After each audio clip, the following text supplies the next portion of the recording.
ಎಲ್ಲರಿಗೂ ನಮಸ್ಕಾರ. ಮಾಡಿಕ್ academy Jamkhandi YouTube ಚಾನಲ್ಗೆ ಸ್ವಾಗತ. ನಾನು ಸುರೇಶ್ ಮಾಡಿಕ್. ಇವತ್ತಿನಿಂದ ಪ್ರತಿದಿನವೂ ಪೇಪರ್ ಕಟಿಂಗ್ಸ್ಗೆ ಸಂಬಂಧಪಟ್ಟಂತೆ ನಾನೇನು ಬೇರೆ ಡಿಸ್ಕಷನ್ ಮಾಡೋದಲ್ಲ, ಪೇಪರ್ ಕಟಿಂಗ್ಸ್ಗೆ ಸಂಬಂಧಪಟ್ಟಂತೆ ಏನಿದೆ ಅವೇ ಕಟಿಂಗ್ಸ್ಗಳನ್ನು ಏನು ಮಾಡ್ತಾಯಿದ್ದೀನಿ, ಇದೇ ನ್ಯೂಸ್ ಪೇಪರ್ ಆಗಿ ಅಥವಾ ಕರೆಂಟ್ ಅಫೇರ್ಸ್ ಆಗಿ ಏನು ಮಾಡ್ತಾಯಿದ್ದೀನಿ, ಡಿಸ್ಕಷನ್ ಮಾಡೋ ಪ್ರಯತ್ನ ಮಾಡ್ತಾಯಿದ್ದೀನಿ. ಈ ತಿಂಗಳ ಮಾಸಪತ್ರಿಕೆಯನ್ನು ಆಲ್ರೆಡಿ ಬಿಡುಗಡೆ ಮಾಡಿದ್ದೀವಿ. ಉಚಿತವಾಗಿಯೇ ನಾವು ಪ್ರೊವೈಡ್ ಮಾಡ್ತಾ ಇರೋದ್ರಿಂದ ನೀವು ಅದನ್ನು ಸದುಪಯೋಗ ಪಡ್ಕೊಳ್ಬೇಕಂತೇಳಿ ನಿಮ್ಮಲ್ಲಿ ವಿಷಯವನ್ನು ತಿಳಿಸುವ ಪ್ರಯತ್ನ ಮಾಡ್ತಾಯಿದ್ದೀನಿ. ಅದರಲ್ಲಿರ್ತಕ್ಕಂಥ ವಿಷಯಗಳನ್ನು ಸುಮ್ಮನೆ ಜಸ್ಟ್ ಹಾಕಿದ್ದೀನಿ, ನೋಡ್ಕೊಳ್ಳಿ. ನೀವು ನಮ್ಮ ಟೆಲಿಗ್ರಾಮ್ ಏನಾದರೂ ಜಾಯಿನ್ ಆದರೆ ಅಲ್ಲಿ ನಿಮಗೆ ಏನಿದೆ ಲಿಂಕು ಸಿಗುತ್ತೆ, ಪ್ಲಸ್ ಏನಿದೆ PDF ಕೂಡ ಸಿಗುತ್ತೆ. ಅದು GS ಶಿವರುದ್ರಪ್ಪ ಇವ್ರ ಅಂದ ತಕ್ಷಣ ನನಗೆ ನೆನಪಾಗೋದೇನೆಂದರೆ, ನಮ್ಮ ಕರ್ನಾಟಕ ರಾಜ್ಯಕ್ಕೆ 3 ಜನ ರಾಷ್ಟ್ರಕವಿಗಳಿದ್ದರು. ಅದರಲ್ಲಿ ಫಸ್ಟು ಬಂದು ಯಾರಂತಾರೆ, ಗೋವಿಂದ ಪೈ, ಗೋವಿಂದ ಪೈ ಅಂತ ಕರಿತೀವಿ. ತದನಂತರದಲ್ಲಿ ಕುವೆಂಪು ಅವರು, ಅದಾದಮೇಲೆ 3ನೇವರು ಇತ್ತೀಚೆಗೆ ಅಂತಂದರೆ GS ಶಿವರುದ್ರಪ್ಪ, ಅಂದರೆ ಗುಗ್ರಿ ಇವರು. ಹೌದಾ, ಇವ್ರದ್ದು ಏನಿದೆ ಇವ್ರಿಗೆ ಸಂಬಂಧಪಟ್ಟಂತೆ, ಇವರು ಕೂಡ ಕರ್ನಾಟಕ ರಾಜ್ಯದಲ್ಲಿ ಏನಾಗಿದ್ರು ಅಂತಂದರೆ ರಾಷ್ಟ್ರಕವಿಯಾಗಿದ್ದರು, ಘೋಷಣೆ ಮಾಡಿದರು. ಇವರಿಗೆ ಅನೇಕ ಪ್ರಶಸ್ತಿಗಳು ಬಂದಿದ್ದಾವೆ. ಕೇಂದ್ರ ಸಾಹಿತ್ಯ ಅಕಾಡೆಮಿ ಪ್ರಶಸ್ತಿ ಬಂದಿದೆ. ಅಷ್ಟೇ ಅಲ್ಲ, ಯಾವುದು ಕೇಂದ್ರ ಸಾಹಿತ್ಯ ಅಕಾಡೆಮಿ ಪ್ರಶಸ್ತಿ ಯಾವಾಗಂದರೆ 1984ರಲ್ಲಿ ಬಂದಿದೆ, ಮತ್ತು ಕರ್ನಾಟಕ ರಾಜ್ಯ ಸರ್ಕಾರದ ಪುರಸ್ಕಾರ 82ರಲ್ಲಿ ಕೊಟ್ಟಿದ್ದಾರೆ. ಸೋವಿಯತ್ ಲ್ಯಾಂಡ್ ನೆಹರು ಪ್ರಶಸ್ತಿ 1974ರಲ್ಲಿ ಬಂದಿದೆ. ಆಮೇಲೆ 1992ರಲ್ಲಿ ದಾವಣಗೆರೆಯಲ್ಲಿ ನಡೆದಿರ್ತಕ್ಕಂಥ 61ನೇ ಕನ್ನಡ ಸಾಹಿತ್ಯ ಸಮ್ಮೇಳನದ ಅಧ್ಯಕ್ಷತೆಯನ್ನು ಕೂಡ ಇವರು ವಹಿಸಿದ್ರು. ಆಮೇಲೆ ಪಂಪ ಪ್ರಶಸ್ತಿ ಬಂದಿದೆ. ರಾಷ್ಟ್ರಕವಿ ಗೌರವ ಇವರಿಗೆ 2000ನೇ ಇಸ್ವಿಯಲ್ಲಿ ನೀಡಿದೆ. ಕುವೆಂಪು ವಿಶ್ವವಿದ್ಯಾಲಯ 2006 ಮತ್ತು ಮೈಸೂರು ವಿಶ್ವವಿದ್ಯಾಲಯದಿಂದ ಏನಾಗಿದೆ 2003ರಲ್ಲಿ ಗೌರವ ಡಾಕ್ಟರೇಟ್ ಕೂಡ ಸಿಕ್ಕಿದೆ. ಇವರು ಅನೇಕ ಕೃತಿಗಳನ್ನು ಕೂಡ ಬರೆದಿದ್ದಾರೆ. ಇವರ ಪೂರ್ಣ ಹೆಸರು ಏನಂತಂದರೆ ಗುಗ್ಗರಿ ಶಾಂತವೀರಪ್ಪ ಶಿವರುದ್ರಪ್ಪ ಅಂತ ನಾವು ಹೇಳ್ತೀವಿ. ಇಷ್ಟು ಇವರಿಗೆ ಸಂಬಂಧಪಟ್ಟಂತೆ ಅವರ ಸಂಪಾದನೆಯ ಕೃತಿಗಳು ಮತ್ತು ಮುಖ್ಯವಾಗಿರ್ತಕ್ಕಂಥ ಕೃತಿಗಳು. ಇವರು ಬಹುಮುಖ ಪ್ರತಿಭೆ ಉಳ್ಳವರಾಗಿರ್ತಕ್ಕಂಥ GSS ರವರು. ಇವರು GSS ಅಂತಲೇ, ಹೌದಾ, ಕೆಲವು ಕವನ ಸಂಕಲನಗಳು, ಸಾಮಗಾನ, ಚಲುವು ಒಲವು, ದೇವಶಿಲ್ಪ, ದೀಪದ ಹೆಜ್ಜೆ, ಅನಾವರಣ, ನನ್ನ ನಿನ್ನ ನಡುವೆ ಇತ್ಯಾದಿ ಇವರು ಬರೆದಿರ್ತಕ್ಕಂಥ. ಆಮೇಲೆ ಸಂಪಾದನೆ ಕೂಡ ಮಾಡಿದ್ದಾರೆ. ವಿಮರ್ಶಾ ಕೃತಿಗಳು ಕೂಡ ಇವರು ಇದ್ದಾವೆ. ವಿಮರ್ಶೆಯ ಪೂರ್ವ ಪಶ್ಚಿಮ, ಸೌಂದರ್ಯ ತಿಬಿಂಬ, ಆಮೇಲೆ ಕನ್ನಡ ಕವಿಗಳ ಕಾವ್ಯ ಕಲ್ಪನೆ, ಅನೇಕ ಪ್ರವಾಸ ಕಥನಗಳನ್ನು ಕೂಡ ಇವರು ಬರೆದಿದ್ದಾರೆ. ಗಂಗೆಯ ಶಿಖರದಲ್ಲಿ, ಮಾಸ್ಕೋದಲ್ಲಿ, ಅಮೆರಿಕದಲ್ಲಿ ಕನ್ನಡಿಗ, ಆಮೇಲೆ ಇಂಗ್ಲೆಂಡಿನಲ್ಲಿ ಚತುರ್ಮಾಸ ಅಂತೇಳಿ ಅನೇಕ ಕೃತಿಗಳನ್ನು ಬರೆದಿದ್ದಾರೆ. ಅಷ್ಟು ಇಂಪಾರ್ಟೆಂಟ್ ಆಗುತ್ತೆ GS ಶಿವರುದ್ರಪ್ಪರ ಬಗ್ಗೆ. ಇದು ಪೇಪರ್ ಕಟಿಂಗ್ ಇರೋದ್ರಿಂದ ನಾನು ಜಾಸ್ತಿ ಡಿಸ್ಕಷನ್ ಮಾಡಲಿಕ್ಕೆ ಹೋಗೋದಲ್ಲ. ನೀವೇನಿದೆ ಅದಕ್ಕೆ ಸಂಬಂಧಪಟ್ಟಂತೆ ಜಾಸ್ತಿ ಇನ್ಫಾರ್ಮೇಷನನ್ನು ಕಲೆಕ್ಷನ್ ಮಾಡ್ಕೊಳ್ಳಿ. ಆಮೇಲೆ ಕಲೆಕ್ಟ್ ಮಾಡಿ ನೀವೇನು ಮಾಡ್ಬೋದು, ರೀಡ್ ಮಾಡ್ಬೋದು. ನಾನೇನು ಮಾಡ್ತಾಯಿದ್ದೀನಿ, ಇವುಗಳಿಗೆ ಸಂಬಂಧಪಟ್ಟಿರ್ತಕ್ಕಂಥ ಮಹತ್ವದಾಗಿರ್ತಕ್ಕಂಥ ಏನು ಪ್ರಚಲಿತ ಘಟನೆಗಳನ್ನು ನಾನು ಮ್ಯಾಗ್ಝಿನ್ಗೆ ಹಾಕಿ ನಿಮಗೆ ಪ್ರೊವೈಡ್ ಮಾಡ್ತೀನಿ. ಮತ್ತು ಇಲ್ಲಿ ಮಂಗಳ ಗ್ರಹದ ಬಗ್ಗೆ ಕೊಟ್ಟಿದ್ದಾರೆ. ಮಂಗಳ ಗ್ರಹವನ್ನು ನಾವು ಏನು ಕೆಂಪು ಗ್ರಹ ಅಂತ ಕೂಡ ಕರಿತೀವಿ. ಹೌದಾ, ಇದರಲ್ಲಿ ಪೆರಸ್ ಜಾಸ್ತಿ ಇರೋದರಿಂದ, ಹೌದಾ, ಆ ಕಾರಣಕ್ಕಾಗಿ ಇದರಲ್ಲಿ ಏನಾಗಿದೆ ಅಂತಾರೆ, ಮರಳುಗಾಡು ಜಾಸ್ತಿ ಇರೋದರಿಂದ ಇಲ್ಲಿ ಉಷ್ಣತೆ ಎಷ್ಟಿದೆ ಅಂತಾರೆ, -65 ಡಿಗ್ರಿ ಸೆಲ್ಸಿಯಸ್ ಉಷ್ಣತೆ ಕಂಡು ಬಂದಿದೆ. ವಾತಾವರಣ ಅಂತಂದರೆ ನಮಗಿಂತಲೂ ಅಲ್ಲಿ ಏನಿದೆ ವಾತಾವರಣ ತುಂಬ ಹೆಚ್ಚಾಗಿದೆ, ಅಂದರೆ ಬಿಸಿಲು ಹೆಚ್ಚಾಗಿದೆ. ಆಮೇಲೆ ಮಂಗಳ ಗ್ರಹದ ಅರ್ಧದಷ್ಟು ಏನಾಗಿದೆ ಅಂದರೆ ಇದು ಕೆಂಪು ಗ್ರಹ ಅಂತ ಕೂಡ ಕರಿತೀವಿ. ಅಲ್ಲಿ ತುಕ್ಕು ಹಿಡಿದ ಕಬ್ಬಿಣ ಅಪಾರವಾಗಿ ಸಿಗುತ್ತೆ ನಮಗೆ. ನಾನು ಆಗಲೇ ಹೇಳಿದೆ, ಪೆರಸ್ ಆಕ್ಸೈಡ್ ಸಿಗೋದ್ರಿಂದ ನಾವೇನು ಮಾಡ್ತೀವಿ ಇದನ್ನು ಕೆಂಪು ಗ್ರಹ ಅಂತ ಕರಿತೀವಿ. ಭೂಮಿಯಂತೆ ಮಂಗಳನಲ್ಲಿ ಋತುಗಳಿವೆ. ಹೌದಾ, ನಮ್ಮಲ್ಲಿ ಹೇಗಿದ್ದಾವೆ ಹಾಗೆ ಅಲ್ಲಿ ಕೂಡ ಋತುಗಳನ್ನು ನಾವು ಕಾಣ್ಬೋದು. ಅದಕ್ಕೆ ಧ್ರುವ ಪ್ರದೇಶದ ಹಿಮ, ಜ್ವಾಲಾಮುಖಿಗಳು, ಪ್ರಪಾತಗಳು, ಬೆಟ್ಟಗಳು, ವಾಯುಮಂಡಲ ಎಲ್ಲವೂ ಇದರಲ್ಲಿ ಏನಿದೆ ಇದ್ದಾವೆ. ತೆಳುವಾದ ವಾಯುಮಂಡಲದಲ್ಲಿ ಕಾರ್ಬನ್ ಡೈಆಕ್ಸೈಡನ್ನು ಕಾಣ್ಬೋದು. ನೈಟ್ರೋಜನ್ ಮತ್ತು ಆರ್ಗನ್ ಅನಿಲಗಳನ್ನು ನಾವಿಲ್ಲಿ ಕಾಣ್ಬೋದು. ಆಕ್ಸಿಜನ್ ಇಲ್ಲದ ಕಾರಣ ಮಾನವ ಇಲ್ಲಿ ಉಸಿರಾಡಲಾರ ಅಂತ ನಾವು ಹೇಳ್ಬೇಕಾಗತ್ತೆ. ಯಾಕಂದರೆ ಆಕ್ಸಿಜನ್ ನಮಗೆ ಇಂಪಾರ್ಟೆಂಟ್ ಆಗುತ್ತೆ. ಲೈಫ್ ಸಪೋರ್ಟಿಂಗ್ ಗ್ಯಾಸಸ್ ಅಲ್ಲಿ ಇರಲೇಬೇಕು ನಮಗೆ. ಇಲ್ಲಿ ಅನೇಕ ಪುರಾತನ ನೀರು ಹರಿದ ಪ್ರವಾಹದ ಚಿಹ್ನೆಗಳು ಇಲ್ಲಿ ಕಂಡು ಬರ್ತವೆ. ಅಂದರೆ ಅಲ್ಲಿ ವಾಟರ್ ಫ್ಲೋ ಆಗಿರ್ತಕ್ಕಂಥ ಟ್ರೆಸಸ್ ಇದ್ದಾವೆ. ಅಷ್ಟಾದಮೇಲೆ ನಮಗೆ ಭೂಮಿಗಿಂತ ಕೊಂಚ ಅಧಿಕ ದಿನ ಇದೆ. ಆದರೆ ಮಂಗಳನ 1 ವರ್ಷ 687 ದಿನಗಳಿಗೆ ಸಮ ಆಗುತ್ತೆ. ಅಂದರೆ 2 ಭೂಮಿಯ ವರ್ಷಗಳು. ಅಂದರೆ ನಮ್ಮ ಹತ್ರ ಈ ಭೂಮಿಯಲ್ಲಿರ್ತಕ್ಕಂಥವ್ರು ನಾವು 365 ದಿನಕ್ಕೆ ಏನು ಮಾಡ್ತೀವಿ, 1 ವರ್ಷ ಅಥವಾ 366ಕ್ಕೆ 1 ವರ್ಷ ಅಂತ ಮಾಡ್ಕೋತೀವಿ. ಅಲ್ಲಿ ಏನಿದೆ 687ಕ್ಕೆ 1 ವರ್ಷ, ಅಂದರೆ ಭೂಮಿ ಹತ್ತತ್ರ ಹೆಚ್ಚು ಕಡಿಮೆ 2 ವರ್ಷಗಳಿಗೆ ಅಲ್ಲಿ ಏನಾಗುತ್ತೆ 1 ವರ್ಷ ಈಕ್ವಲ್ ಆಗುತ್ತೆ. ಸೊ ಮಂಗಳನಿಗೆ 2 ಉಪಗ್ರಹಗಳಿದ್ದಾವೆ. ಅಂಥವುಗಳು ಒಂದು ಪೋಬೋಸು, ಇನ್ನೊಂದು ಡೈಮೋಸ್ ಅಂತ ಕರಿತೀವಿ. ಆಮೇಲೆ ಇದನ್ನು ಬರಿಗಣ್ಣಿನಿಂದಲೇ ನಮ್ಮ ಪೂರ್ವಜರು ಏನು ಮಾಡ್ತಾಯಿದ್ರು, ನೋಡ್ತಾಯಿದ್ರು. ಆಮೇಲೆ ಹೆಲಿಕಾಪ್ಟರ್ನ ಆಕಾರದ ಹಾರಾಟದ ಪರೀಕ್ಷೆಯನ್ನು ಯಶಸ್ವಿಯಾಗಿ ನಡೆಸಲಾಗಿದೆ. ಮಂಗಳನ ಮೇಲೆ ಸುಮಾರು 72 ಹಾರಾಟಗಳನ್ನು ನಡೆಸಿ ಫೋಟೋ ಹಾಗೂ ಇತರೆ ಮಾಹಿತಿಗಳನ್ನು ಭೂಮಿಗೆ ರವಾನಿಸಿರ್ತಕ್ಕಂಥದ್ದಿದೆ. ಮಂಗಳನ ಮೇಲ್ಮೈ ಸಂಶೋಧನೆಗೆ ರೋವರ್ ಹೋಗಿದೆ. ಚಲಿಸುವ ರೋಬೋಟನ್ನು ಕಳಿಸಲಾಗಿದೆ. ಇದು ಮಂಗಳನ ಮೇಲೆ ಓಡಾಟ ನಡೆಸುವ ಮಂಗಳನ ಅನೇಕ ಫೋಟೋ ಹಾಗೂ ಇತರೆ ಮಾಹಿತಿಗಳನ್ನು ಭೂಮಿಗೆ ಆಲ್ರೆಡಿ ಕಳಿಸಿಕೊಟ್ಟಿದೆ ರೋವರು. ಸೊ ಮಂಗಳನ ಅಧ್ಯಯನಕ್ಕೆ ಕಳಿಸಿರ್ತಕ್ಕಂಥದ್ದು ಯಾವುದಂದರೆ ರೋವರ್, ಇದು ನೆನಪಿರಲಿ. ಸೊ ಮಾಮ್ ಅಂಥೇಳಿ ನಾವು ಕೂಡ ಕಳಿಸಿದ್ದೀವಿ, ಹೌದಾ. ಮಾರ್ಸ್ ಆರ್ಬಿಟರ್ ಮಿಷನ್ ಅಂಥೇಳಿ ಇಸ್ರೋದವ್ರು ಕಳಿಸಿರ್ತಕ್ಕಂಥದ್ದು, ಅದೊಂದು ನೆನಪಿಸ್ತೀನಿ. ಸೊ ಅದಾದಮೇಲೆ ನಮಗೆ ಮಹಿಳೆ ಹಾರಿಸಿದ ಸ್ವತಂತ್ರ ಬಾವುಟ ಅಂದರೆ ಸ್ವಾತಂತ್ರ್ಯಕ್ಕಿಂತಲೂ ಪೂರ್ವದಲ್ಲಿಯೇ ನಮ್ಮ ಭಾರತಕ್ಕೆ ಸಂಬಂಧಪಟ್ಟಂತೆ ಒಂದು ಏನಾಗಿತ್ತು ಅಂತಂದರೆ ಬಾವುಟ ಇತ್ತು. ಅದಕ್ಕೆ ಸಂಬಂಧಪಟ್ಟಂತೆ ಇದನ್ನು ಕೊಟ್ಟಿದ್ದಾರೆ. ಸೊ ಅದನ್ನು ನೋಡೋಣ ಏನಿದೆ ಅಂತ. ತಲೆಮಾರಿಗೆ ಅಪರಿಚಿತ ಇದೆ, ಕೆಲವು ಜನರಿಗೆ ಗೊತ್ತಿಲ್ಲ ಇದ್ರ ಬಗ್ಗೆ. ಬಹುಪಾಲು ಜನ ಇದ್ರ ಬಗ್ಗೆ ಮರೆತು ಬಿಟ್ಟಿದ್ದಾರೆ. ಸೊ ಬಿಕಾಜಿ ರುಸ್ತುಮ್ ಕಾಮಾ, ಮೇಡಮ್ ಬಿಕಾಜಿ ಕಾಮಾ ಅಂತ ನಾವೇನು ಕರಿತೀವಿ, ಅವರು ಸ್ವಾತಂತ್ರ್ಯ ಹೋರಾಟಗಾರರಲ್ಲಿ ಮೊದಲಿಗರಲ್ಲಿ ಬರ್ತಾರೆ. ಸೊ ಇಂಥವ್ರು ಏನು ಮಾಡಿದರು ಅಂತಂದರೆ ನಮ್ಮ ದೇಶಕ್ಕೆ ಸಂಬಂಧಪಟ್ಟಂತೆ ಸ್ವಾತಂತ್ರ್ಯ ಕೊಡಬೇಕಂತೇಳಿ ಅನೇಕ ಬಾರಿ ಹೋರಾಟವನ್ನು ಮಾಡಿದ್ದಾರೆ. ಸೊ 1902ರಿಂದ 1935 ತನಕ ಯುರೋಪಿನ ವಿವಿಧ ದೇಶಗಳಲ್ಲಿ ಇವರು ಸಿಕ್ಕಿಬಿದ್ದು ವಿಶೇಷ. ಅವರು ಹೊರದೇಶದಲ್ಲಿದ್ದುಕೊಂಡೇ ಬ್ರಿಟಿಷರ ವಿರುದ್ಧ ಹೋರಾಟದ ಕಿಚ್ಚನ್ನು ಬೆಳಗಿಸಿದರು. ಸೊ ಅಷ್ಟೇ ಅಲ್ಲ, 1861ರಲ್ಲಿ ಶ್ರೀಮಂತ ಪಾರ್ಸಿ ಕುಟುಂಬದಲ್ಲಿ ಇವರು ಜನಿಸ್ತಾರೆ. ಅದಾದಮೇಲೆ ಮಹಿಳಾ ಹೋರಾಟಗಾರರಲ್ಲಿ ಅಗ್ರಗಣ್ಯರಾಗಿ ಇವರು ಮರೀತಾರೆ. ಸೊ 1907ರಲ್ಲಿ ಗಾಂಧೀಜಿ ದಕ್ಷಿಣ ಆಫ್ರಿಕಾದಿಂದ ವಾಪಸ್ಸಾಗುವ 8 ವರ್ಷಕ್ಕೂ ಮೊದಲು ಸ್ವತಂತ್ರ ಭಾರತದ ಬಾವುಟನ್ನು ವಿನ್ಯಾಸಗೊಳಿಸಿದರು. ಸೊ ಅದನ್ನು ಹಾರಿಸಿದವರು ಕೂಡ ಇವರೇ. ಸೊ ಸೋಷಿಯಲಿಸ್ಟ್ ಕಾನ್ಫರೆನ್ಸಲ್ಲಿ ಇದನ್ನು ಹಾರಿಸ್ತಾರೆ. ಅದು ಸಹ ತ್ರಿವರ್ಣ ಧ್ವಜವೇ ಆಗಿತ್ತು. ಬಾವುಟದ ಮಧ್ಯಭಾಗದಲ್ಲಿ ದೇವನಾಗರಿಯಲ್ಲಿ ಒಂದೇ ಮಾತರಂ ಎಂದು ಬರೆಯಲಾಗಿತ್ತು. ಆದರೆ ಅಂದಿನ ಕಾಂಗ್ರೆಸ್ ಕೆಲವು ಮುಖಂಡರು ಇದನ್ನೇನು ಮಾಡ್ತಾರೆ, ವಿರೋಧವನ್ನು ವ್ಯಕ್ತಪಡಿಸ್ತಾರೆ. ಸೊ ಪ್ಲೇಗ್ ಹರಡಿದ ಕಾರಣ 1902ರಲ್ಲಿ ಮುಂಬೈನಲ್ಲಿ ಏನಾಗುತ್ತೆ ಅಂತಂದರೆ ಪ್ಲೇಗ್ ಬಂದ ಕಾರಣ ಜನಸಾಮಾನ್ಯರ ಸೇವೆಯಲ್ಲಿ ಮೇಡಮ್ ಕಾಮಾ ತೊಡಗಿಕೊಂಡು ಬಿಡ್ತಾರೆ. ಆ ಪ್ಲೇಗ್ ವಿರುದ್ಧ ಏನೈತಿ ಚುಚ್ಚುಮದ್ದನ್ನು ಜನರಿಗೆ ನೀಡುವ ತಂಡದಲ್ಲಿ ಅವರು ಕೂಡ ಕಾರ್ಯನಿರ್ವಹಿಸಿದ್ದಾರೆ. ಸೊ ಇದು ಮೇಡಮ್ ಬಿಕಾಜಿ ಕಾಮಾ ಅವರು. ಮತ್ತು ಇಂಡಿಯಾ ಹೌಸ್ ಆಯಿತು, ಇಂಡಿಯನ್ ಹೋಮ್ ರೂಲ್ ಸೊಸೈಟಿ ಆಯಿತು, ಇವುಗಳು ಲಂಡನ್ನಲ್ಲಿ ಏನು ಸ್ಥಾಪನೆ ಆಗ್ತವೆ. ಅಲ್ಲಿ ಶ್ಯಾಮ್ಜಿ ಕೃಷ್ಣ ವರ್ಮಾ ಅವರು ಏನಾಕೈತಿ ಸಂಪರ್ಕಕ್ಕೆ ಬರ್ತಾರೆ 1904ರ ಸಂದರ್ಭದಲ್ಲಿ. ಮೇಡಮ್ ಬಿಕಾಜಿ ಕಾಮಾ ಅವರು ಸಂಪರ್ಕಕ್ಕೆ ಬಂದ ತಕ್ಷಣ ಏನೈತಿ ಮತ್ತು ಬ್ರಿಟಿಷ್ ವಿರುದ್ಧ ಹೋರಾಟದಲ್ಲಿ ತೊಡಗ್ತಾರೆ. ಸೊ ಇಂಡಿಯಾ ಹೌಸ್ಗೆ ಇವರು ಪದೇ ಪದೇ ಭೇಟಿಯನ್ನು ಕೂಡ ಕೊಡ್ತಿರ್ತಾರೆ. ಯಾಕಂದರೆ ಇದು ಕ್ರಾಂತಿಕಾರಿಗಳ ಒಂದು ಏನಾಗಿತ್ತು ಹೋರಾಟಗಾರರ ರಹಸ್ಯ ತಾಣ ಕೂಡ ಆಗಿತ್ತು. ಅದರಿಂದ ಇವರು ಅದರ ಪ್ರಭಾವಕ್ಕೆ ಬರ್ತಾರೆ. ಪ್ಯಾರಿಸ್ ಇಂಡಿಯನ್ ಸೊಸೈಟಿಯನ್ನು ಕೂಡ ಸ್ಥಾಪನೆ ಆಗುತ್ತೆ. ಸೊ ಅಷ್ಟಾದಮೇಲೆ ಭಾರತೀಯ ಸ್ವಾತಂತ್ರ್ಯ ಸಂಗ್ರಾಮಕ್ಕೆ ಇವರು ಕೊಡುಗೆ ಅಪಾರ ಇತ್ತು ಅಂತ ಹೇಳ್ಬೋದು. ಸೊ ಸಹಜ ದೌರ್ಬಲ್ಯದಿಂದ ಇವರೇನೈತಿ ಪಾರ್ಶ್ವವಾಯು ಪೀಡಿತರಾದ ನಂತರ 1935ರಲ್ಲಿ ಬ್ರಿಟಿಷರಿಗೆ ಕ್ಷಮಾಪಣೆ ಪತ್ರ ಬರೆದು ಕೊಟ್ಟು ಮುಂಬೈಗೆ ವಾಪಸ್ಸಾಗಿ 36ರಲ್ಲಿ ಅಲ್ಲೇ ಇಹಲೋಕವನ್ನು ತ್ಯಜಿಸ್ತಾರೆ. ಸೊ ಇದನ್ನೇನು ಕೇಳೋದಿಲ್ಲ. ಬಟ್ ಇವರು ಹಾರಿಸಿರ್ತಕ್ಕಂಥ ಸ್ವತಂತ್ರ ಬಾವುಟ ಮೊದಲು ಏನಿತ್ತಲ್ಲ ಅದ್ರ ಬಗ್ಗೆ ಪ್ರಶ್ನೆಯನ್ನು ಆಲ್ರೆಡಿ ಒಂದು ಸಲ ಕೇಳಿದ್ದಾರೆ. ಸೊ ಅದನ್ನು ಆರ್ಟಿಕಲನ್ನು ಎತ್ತಾಕೊಂಡಿದ್ದಾರೆ. ಉತ್ತರಾಖಂಡದಲ್ಲಿ ಏಕರೂಪ ಕಾನೂನು ಅಂತ ಹೇಳ್ತಾರೆ. ಏಕರೂಪ ಕಾನೂನು ಬಗ್ಗೆ ನಮ್ಮ ಸಂವಿಧಾನದಲ್ಲಿ ಎಲ್ಲಿ ಉಲ್ಲೇಖ ಇದೆ ಅಂತಂದರೆ, ಸಂವಿಧಾನದಲ್ಲಿ ಉಲ್ಲೇಖ ಇರುವುದು 44ನೇ ವಿಧಿಯಲ್ಲಿ, 44ನೇ ಯೂನಿಫಾರ್ಮ್ ಸಿವಿಲ್ ಕೋಡ್ ಅಂತ ಎಕ್ಸ್ಪ್ಲೇನ್ ಮಾಡುತ್ತಾ, ಹೌದಾ. ಏಕರೂಪ ನಾಗರಿಕ ಸಂಹಿತೆ DPSP ಅಂತ ಏನು ಕರಿತೀವಿ, directive principles of state policy ಅಥವಾ ರಾಜ್ಯ ನಿರ್ದೇಶಕ ತತ್ವಗಳಲ್ಲಿ ಇದನ್ನು ಉಲ್ಲೇಖ ಮಾಡಲಾಗಿದೆ. ಸಂವಿಧಾನದ 4ನೇ ಭಾಗದಲ್ಲಿ ನಾವು ಇದನ್ನು ಕಾಣಬಹುದು. ಸೊ ಇಡೀ ದೇಶದಲ್ಲಿಯೇ ಒಂದು ಕಡೆಗೆ ಏಕರೂಪ ನಾಗರಿಕ ಸಂಹಿತೆ ಆಲ್ರೆಡಿ ಇದೆ. ಯಾಕಂದರೆ ಫ್ರೆಂಚರು ಅಲ್ಲಿ ಪೋರ್ಚುಗೀಸರು ಆಡಳಿತ ಮಾಡ್ತಿದ್ರು ಅನ್ನೋದು ಕಾರಣಕ್ಕಾಗಿ ಸ್ವತಂತ್ರ ಸಿಕ್ಕ ನಂತರವೂ ಅವರು ಆಡಳಿತ ಮಾಡ್ತಿದ್ರು.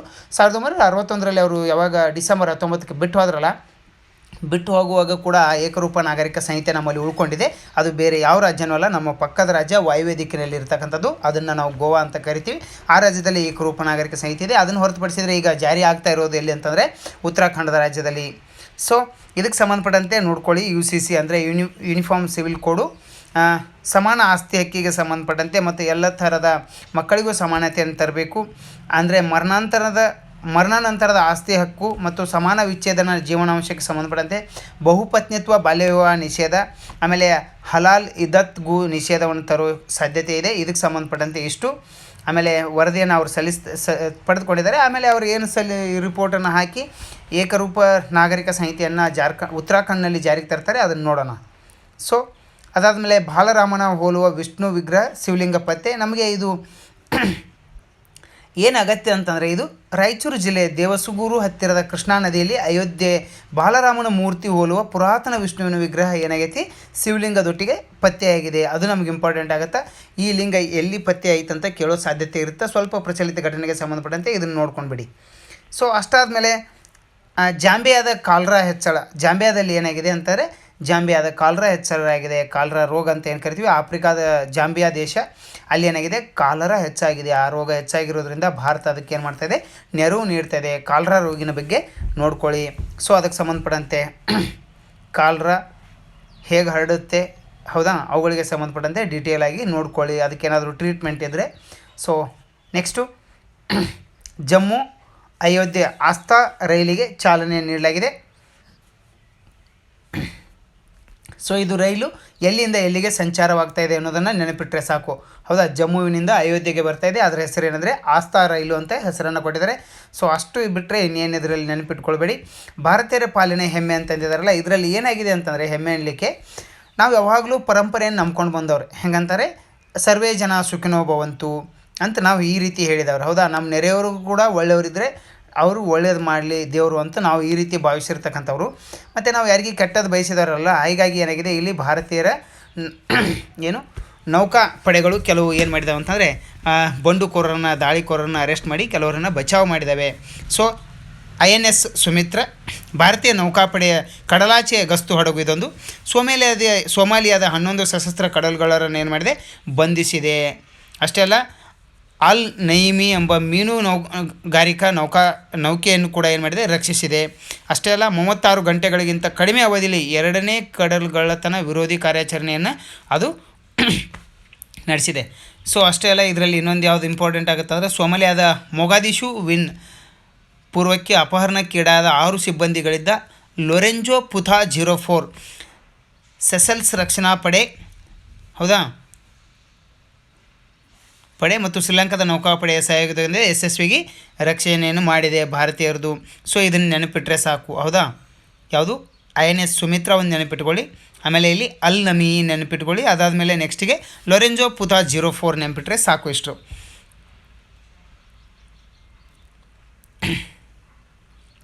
INS ವಿಶಾಖಪಟ್ಟಣಂ ಇದೊಂದು ಇದೆ ನೋಡಿ ಇದರಲ್ಲಿ. ಅದೊಂದು ತುಂಬ ಇಂಪಾರ್ಟೆಂಟ್ ಆಗುತ್ತೆ. ಯಾಕಂದರೆ ಇದನ್ನು ಕೂಡ ಲೈಬೀರಿಯಾ ಜನವರಿ, ಹೌದಾ, 26ರಲ್ಲಿ ಅದಕ್ಕಿಂತ ಮುಂಚೆ ಏನಾಗಿದೆ, ಲೈಬೀರಿಯನ್ ಧ್ವಜವುಳ್ಳ ಹಡಗಿನಿಂದ 21 ಸಿಬ್ಬಂದಿನ ರಕ್ಷಣೆಯನ್ನು ಮಾಡಿದ್ದಾರೆ ಆ ಒಂದು ಸಂದರ್ಭದಲ್ಲಿ. ಸೊ ಅದಾದಮೇಲೆ ಯುನೈಟೆಡ್ ಕಿಂಗ್ಡಮ್ ಅವೆಲ್ಲ ಬರುತ್ತಾ. ಸೊ ಅದಾದಮೇಲೆ ಗೋವಾದ ಮಪುಸಾದಲ್ಲಿ ಏನು ಮಾಡಿದ್ದಾರೆ, ಗೋಬಿ ಮಂಚೂರಿಯನ್ನು ನಿರ್ಬಂಧ ಮಾಡಿದ್ದಾರೆ. ಸೊ ಲಾಸ್ಟ್ ಟೈಮು ಗೋವಾದವರು ಏನು ಬ್ಯಾನ್ ಮಾಡಿದ್ದಾರೆ, ಫಾರ್ಮಲಿನನ್ನು ಯೂಸ್ ಮಾಡಿರ್ತಕ್ಕಂಥ ಮೀನನ್ನು ಬಂದ್ ಮಾಡಿದರು. ಸೊ ಈಗ ಏನು ಮಾಡಿದ್ದಾರೆ, ಗೋಬಿ ಮಂಚೂರಿ ಇದೊಂದು ಖಾದ್ಯ ಆಹಾರ, ಹೌದಾ, ಎಲ್ಲರೂ ತಿಂತಕ್ಕಂಥದ್ದು. ಚಿಟ್ಚಾಟ್ ಅಂತ ನಾವು ಕರಿತೀವಿ, ಹೌದಾ. ಅಂದರೆ ಕೆಮಿಕಲನ್ನು ಬಳಸಿರೋದು, ಸಿಂಥೆಟಿಕ್ ಕಲರ್ ಕೆಮಿಕಲನ್ನು ಬಳಸಿದ್ದಾರೆ. ಯಾವ ರೀಸನ್ ಅವ್ರು ಕೊಟ್ಟಿದ್ದಾರೆ, ಈ ಖಾದ್ಯದಲ್ಲಿ ಹೆಚ್ಚಿನ ಪ್ರಮಾಣದಲ್ಲಿ ಏನು ಮಾಡಿದ್ದಾರೆ, ಸಿಂಥೆಟಿಕ್ ಕಲರನ್ನು ಬಳಸಿದ್ದಾರೆ.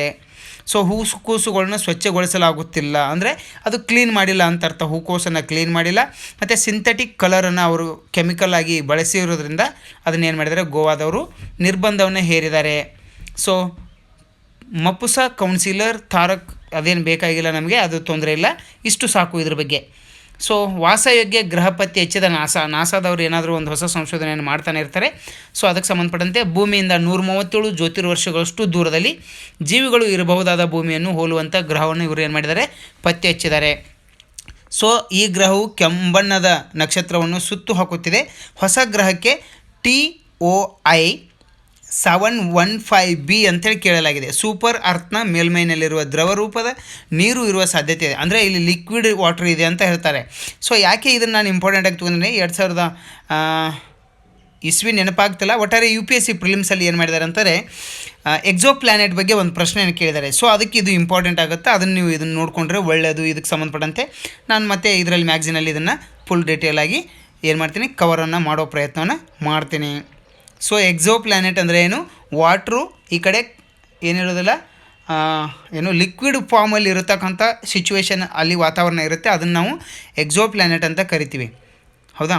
ಅದಾದರೆ ಇದರ ಎಕ್ಸೋ ಪ್ಲ್ಯಾನೆಟ್ ಹೆಸರನ್ನು ನೆನಪಿಟ್ಕೊಳ್ಳಿ, TOI 715b ಅಂಥೇಳಿ. ಸೂಪರ್ ಅರ್ತ್ನ ಮೇಲ್ಮೈನಲ್ಲಿ ದ್ರವರೂಪದ ನೀರು ಇರುವ ಸಾಧ್ಯತೆ ಇದೆ ಅಂತ ಹೇಳಿದ್ದಾರೆ. ಸೊ ಅದಾದಮೇಲೆ ಫಿಫಾ ವಿಶ್ವಕಪ್ 2026 ದಿನಾಂಕವನ್ನು ನಿಗದಿ ಮಾಡಿಬಿಟ್ಟಿದ್ದಾರೆ. ಜುಲೈ 19, 2026 ಫಿಫಾ ವಿಶ್ವಕಪ್ ಟೂರ್ನಿ ಎಲ್ಲಿ ನಡೀತೈತಿ? ನ್ಯೂಯಾರ್ಕ್ನಲ್ಲಿ ನಡೀತೈತಿ. ಅಮೇರಿಕಾದ ನ್ಯೂ ಜೆರ್ಸಿಯ ಮೆಟ್ ಲೈಫ್ ಕ್ರೀಡಾಂಗಣದಲ್ಲಿ ನಡೆಯಲಿದೆ ಅಂತೇಳಿ ಕೊಟ್ಟಿದ್ದಾರೆ. ಸೊ ಅಷ್ಟು ಸಾಕು. ಇದರಲ್ಲಿ ಎಷ್ಟು ರಾಷ್ಟ್ರಗಳು ಭಾಗವಹಿಸ್ತವೆ ಅದು ಇದು ಏನು ಕೇಳೋದಿಲ್ಲ. ಇದು ಯಾವಾಗ ನಡೀತದೆ ಅಂತ ಇಸ್ವಿ ಕೇಳ್ತಾರೆ. ಸೊ PC ಕೇಳೋ ಸಾಧ್ಯತೆ ಇರುತ್ತೆ. ಅರಣ್ಯ ವಿಸ್ತರಣೆ ರಾಜ್ಯಕ್ಕೆ 2ನೇ ಸ್ಥಾನ. ಅರಣ್ಯ ವ್ಯಾಪ್ತಿ, ಹೌದಾ, ಅತಿ ಹೆಚ್ಚು ಅರಣ್ಯವನ್ನು ನಮ್ಮ ಕರ್ನಾಟಕದಲ್ಲಿ ಹೊಂದಿದ್ದು ಯಾವುದು ಅಂತಂದರೆ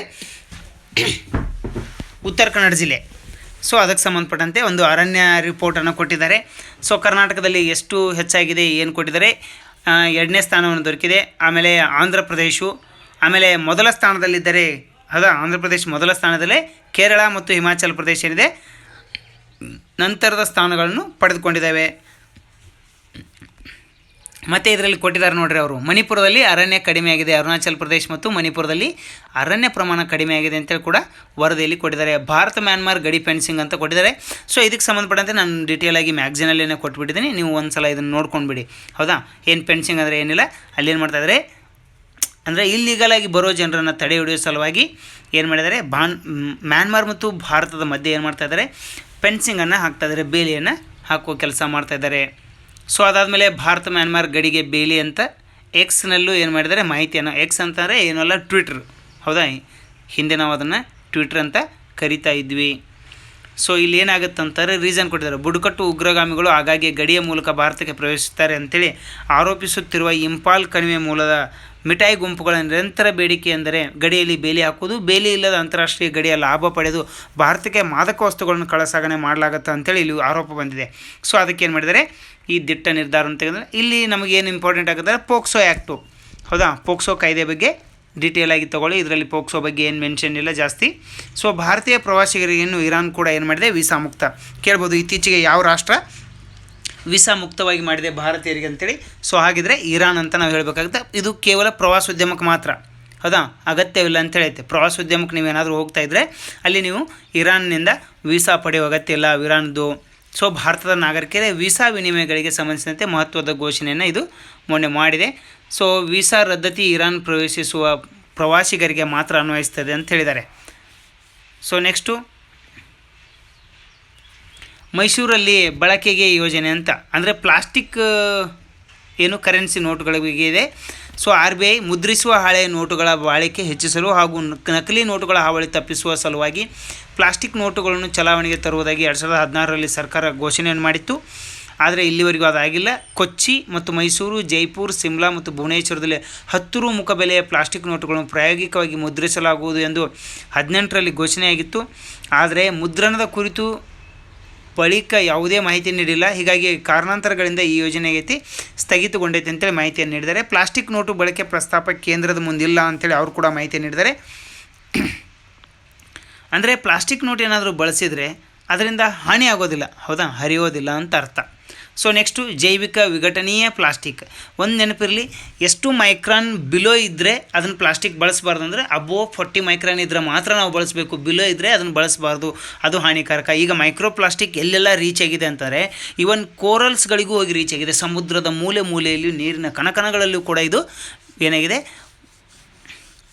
ಮುಟ್ಟಿದೆ.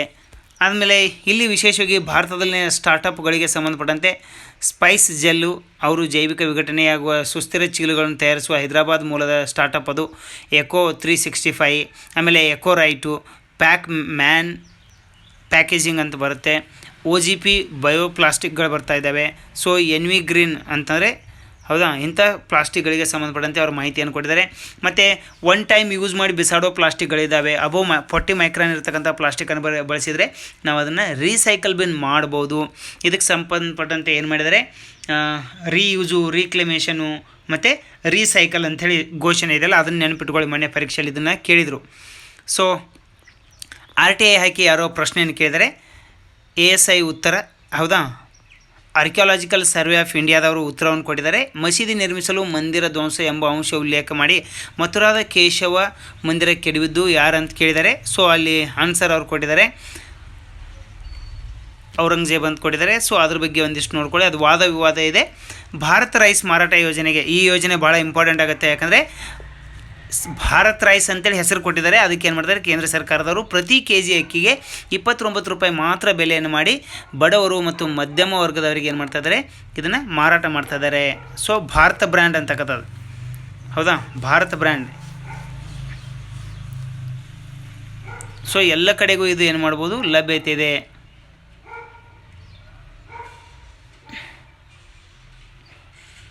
ನೋಡಿ, ಅವ್ರು ಅದನ್ನು ಕೂಡ ಮಾಹಿತಿ ಕೊಟ್ಟಿದ್ದಾರೆ ಕರೆಕ್ಟಾಗಿ, ಹೌದಾ. 1 kg ಅಕ್ಕಿ ಒಳಗೆ 5%, ಹೌದಾ, 1 kg ಅಕ್ಕಿ ಒಳಗೆ 5% ಏನಿರ್ತೈತಿ, ನುಚ್ಚಕ್ಕಿ ಇರ್ತೈತಿ ಅಂತ ಕೊಟ್ಟಿದ್ದಾರೆ.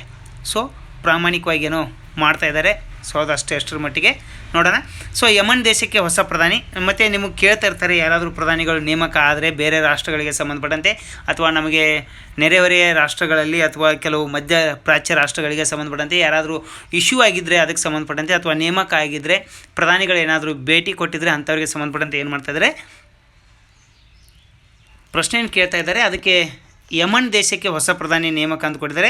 ಅಹ್ಮದ್ ಅವದ್ ಬಿನ್ ಮುಬಾರಕ್ ಅವರನ್ನು ದೇಶದ ಹೊಸ ಪ್ರಧಾನಿಯಾಗಿ ಆಯ್ಕೆ ಮಾಡಲಾಗಿದೆ ಅಂಥೇಳಿ ಇದರಲ್ಲಿ ವರದಿಯನ್ನು ಕೊಟ್ಟಿದ್ದಾರೆ. ಸೊ ವ್ಯೋಮ ಮಿತ್ರ ಇದು ಅದಕ್ಕೆ ಸಂಬಂಧಪಟ್ಟಿದೆ, ಮಾನವ ಸಹಿತ ಬಾಹ್ಯಾಕಾಶ ಯಾನಕ್ಕೆ ಸಂಬಂಧಪಟ್ಟಿದೆ. ಭಾರತಕ್ಕೆ ವ್ಯೋಮ ಮಿತ್ರ ವೈಶಿಷ್ಟ್ಯ ಏನು, ಅದರಿಂದ ಏನೆಲ್ಲ ಯೋಜನೆ ಆಗುತ್ತೆ, ರೋಬೋ ಜೊತೆಗೆ ಇದೊಂದು ರೋಬೋ, ಮತ್ತು ಏನೆಲ್ಲ ವ್ಯೋಮ ಮಿತ್ರ ಅಂತಂದರೆ ಅದೊಂದು ರೋಬೋಟು. ಸೊ ಇಲ್ಲಿದೆ ನೋಡಿ, ಇದನ್ನು 2019ರಿಂದ ಮಾಡ್ತಾನೆ ಇದ್ದಾರೆ, ಈಗಲೂ ಕೂಡ ವರ್ಕೌಟ್ ಆಗ್ತಾಯಿದೆ. ಹಾಗೆ ಒಂದು ದಿನಕ್ಕೆ ಆಗ್ತಕ್ಕಂಥ ಕೆಲಸಗಳೆಲ್ಲ ಇವು, ಹೌದಾ, ಹಂತ ಹಂತವಾಗಿ ಮಾಡಬೇಕಾಗತ್ತೆ.